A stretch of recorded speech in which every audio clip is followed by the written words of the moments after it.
கர்த்தருடைய நாமத்துக்கு ஸ்தோத்திரம் உண்டாவதாக. கர்த்தர் மத்தியில் தேவனுடைய வார்த்தையை கர்த்தர் கொடுக்க வைத்திருக்காக தேவனுக்கு நான் நன்றி செலுத்துகிறேன்.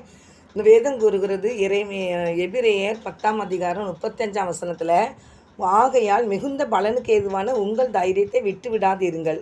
உங்களுக்கு ஆண்டவர் தைரியத்தை கொடுத்துருக்காரு. அந்த தைரியத்தை என்ன செஞ்சிடக்கூடாது, விட்டு விடக்கூடாது. என்னங்கட்டாச்சுன்னா தேவனுடைய பிள்ளைகளாக யாருக்குமே கோழையாக இருக்க மாட்டாங்க. என்கிட்ட எல்லாத்துக்குமே ஆண்டவர் தைரியத்தை கொடுத்துருக்கிறாரு. அந்த தைரியத்தை நம்ம எடுத்துக்கிடணும்.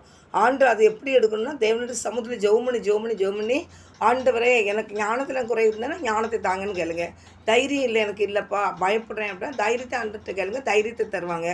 பலன் நேசப்பான்னு கேட்டால் பலன் ஆண்டர் தருவாங்க. அவர் தான் சொன்னார், அவர் வந்து ஞானத்தில் குறைவுள்ளவனுக்கு ஞானத்தை அவர் கொடுப்பார். சம்பூர்ணமாக கொடுக்குற ஆண்டவர் தான். யாக்கோப்பு 1ஆம் அதிகாரம் 5ஆம் வசனம் சொல்லியிருக்காரு, நான் எல்லாத்துக்கும் யாவருக்கும் சம்பூர்ணமாக நான் கொடுப்பேன், ஞானத்தை கேட்டு நீங்கள் பெற்றுக்கொள்ளுங்க அப்படின்னு இருக்கிறாரு. அது மாத்திரம் இல்லை, நீங்கள் விசுவாசத்தோடு எவைகளை கேட்டாலும் அது தருவேன்னு ஆண்டவர் சொல்லியிருக்கிறாரு.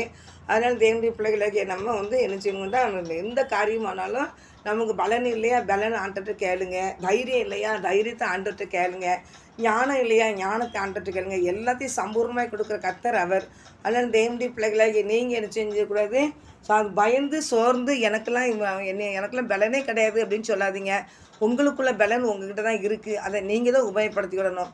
தைரியமாக நீங்கள் இருந்தால் தான் எந்த காரியத்தையும் நினச்சி சாதிக்க முடியாது. அதனால் அன்பு சகோதரிகளே, நல்ல ஆண்டவர்கிட்ட நினச்சிங்க, தைரியத்தை பெற்றுக்கொள்ளுங்க. ஆண்டவர் உங்களை ஆசீர்வதிப்பார். நீங்கள் வந்து அடுத்த வசனம் என்ன பொறுப்புனா, பொறுமை உங்களுக்கு வேண்டிதான் இருக்கிறது.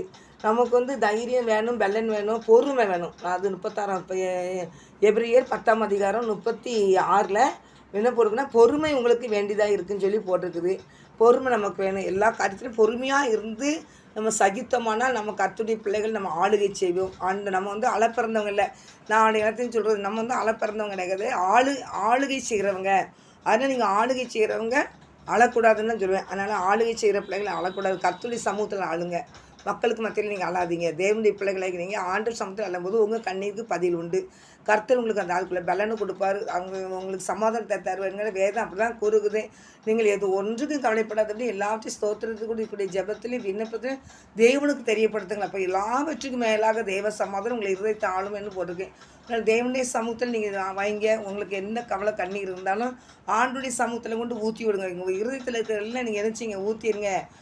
அன்னால் அன்றைக்கி அப்படி தான் ஊற்றுனாங்க. தேவனுடைய ஆசீர்வாதத்தை பெற்றுக்கொண்டாங்க. உங்கள் இருதயத்தில் காணப்படுற எல்லா பாரங்கள் வேதனைகள் எல்லாம் என்னென்ன பாரம் இருந்தாலும் தேவ சமூகத்தில் எசப்பா இதை எனக்கு தாங்க முடியல எனக்குன்னா அந்த நேரம் சமாதானத்தை அவர் கொடுத்து உங்களை ஆசீர்வதிப்பார். அதனால் எதையும் குறித்து பயப்படாதீங்க, சூழ்நிலையை பார்க்காதீங்க. எல்லா சூழ்நிலையும் கர்த்தர் மாற்றி அமைப்பார். கர்த்தர் உங்களை ஆசீர்வதிப்பார். கர்த்தர் நாம் பயன்பட்டு ஏசி நாம் ஜெபிக்க நல்ல தகப்பனே, ஆமென்.